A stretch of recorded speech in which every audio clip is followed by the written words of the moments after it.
ಕರ್ನಾಟಕ ರಾಜ್ಯ ರೈತ ಸಂಘಕ್ಕೆ ಕರ್ನಾಟಕ ರಾಜ್ಯ ರೈತ ಸಂಘಕ್ಕೆ ಈಗ ಸರ್ಕಾರ ಕೇಂದ್ರ ಸರ್ಕಾರದಲ್ಲಿ ಬೆಂಬಲ ಬೆಲೆಯಲ್ಲಿ ಹೆಸರು ಖರೀದಿ ಕೇಂದ್ರ ತೆರಿಬೇಕಂತ ಒಂದು ಇದನ್ನ ಘೋಷಣೆ ಮಾಡ್ಯಾರ.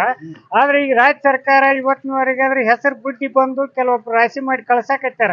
ಕೆಲವೊಬ್ರು ಇನ್ನು ಮಳಿ ಸಲುವಾಗಿ ಇನ್ನು ಬಿಡ್ತಾರ ಅದಾರ. ಶೀಘ್ರದಲ್ಲಿ ಇವತ್ತು ಸರ್ಕಾರ 10,000ರಿಂದ 11,000 ರೂಪಾಯಿ ಒಂದು ಕ್ವಿಂಟಲ್ ಗತಿ ಈ ರಾಜ್ಯಾದ್ಯಂತ ನಮ್ಮ ಕೊಪ್ಪಳ ಜಿಲ್ಲಾ ಕುಕ್ನೂರು ತಾಲೂಕಿನಲ್ಲಿ ಇವತ್ತು ಖರೀದಿ ಕೇಂದ್ರನ ಶೀಘ್ರದಲ್ಲಿ ಪ್ರಾರಂಭ ಮಾಡಬೇಕು. ಈಗಿಂದ ಬರ ಬಿದ್ದು ರೈತರಿಗೆ ಯಾವುದೂ ಇದು ಇಲ್ಲ, ಸರ್ಕಾರಿ ಸೌಲಭ್ಯನೂ ಬಂದಿಲ್ಲ.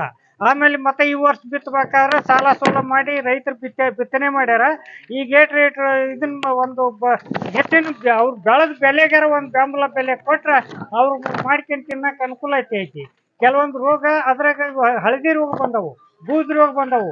ಅವು ಏನಂದ್ರೆ ಪರ್ಸೆಂಟ್ ಇಳುವರಿ ಕಮ್ಮಿ ಐತಿ.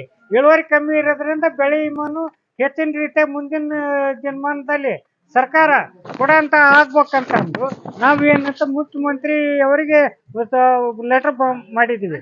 ನಾವು ಏನ ಕುಕ್ನೂರು ತಹಶೀಲ್ದಾರ್ ಮುಖಾಂತರನ ನಾವು ಅಲ್ಲಿ ಕಳ್ಸಕ್ಕೆ ಶಿಫಾರಸು ಮಾಡಿದ್ವಿ. ನಮ್ಮ ತಹಶೀಲ್ದಾರ್ ಏನದ ಅವ್ರು ಒಂದು ಮನವಿ ಸ್ವೀಕಾರ ಮಾಡ್ಕೊಂಡು ಅವ್ರು ಒಂದು ಏನು ಮಾತಾಡ್ಬೇಕಾಯ್ತು. ನಮಸ್ಕಾರ.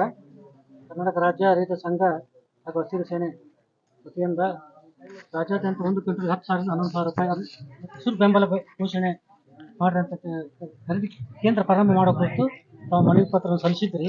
ಇದನ್ನು ಮಾನ್ಯ ಜಿಲ್ಲಾಧಿಕಾರಿಗಳ ಮುಖಾಂತರ ಸರ್ಕಾರಕ್ಕೆ ಸಲ್ಲಿಸ್ತೀವಿ.